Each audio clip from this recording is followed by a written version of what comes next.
Love it or leave it, the protagonists meet in the first 10% of the novel.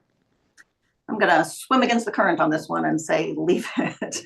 Oh, And that's most books that I read, and the books 2 through 4 that I wrote, they either know each other from the beginning or they meet right at the beginning.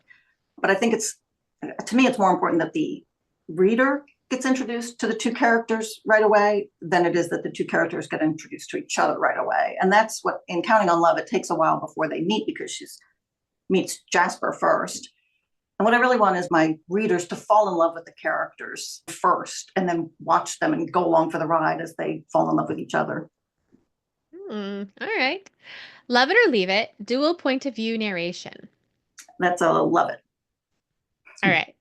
A love it or leave it, third person past tense. That's also a love it. For romance, especially, I think that just works best. Love it or leave it, third act breakup or dark moment. I love that there is a dark moment and a substantial breakup that you think, oh, they're never going to get back from this. But I don't necessarily think it has to be in the third act. I think it can happen even a couple times during the book.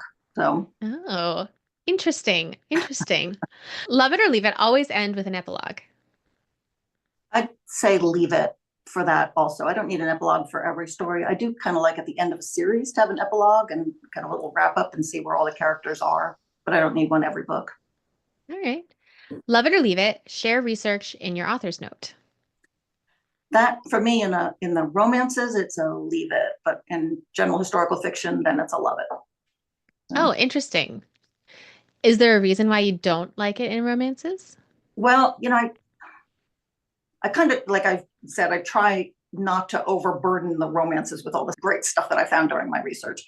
And I don't want to just use the author's note as just a dump to put in all that stuff because I couldn't work it into the story. It's just too much. So, and that, with the happily ever after, it kind of feels like it's done. When the story's done, it's done. So that's it. Whereas with general historical fiction, there is so much more stuff. And you want to say, okay, this, why I chose to use this piece of history versus that one. So it just seems more like there's more of a need for it in the general stuff. Interesting. All right. And are there any other romance rules I didn't ask about that you like to break or play with?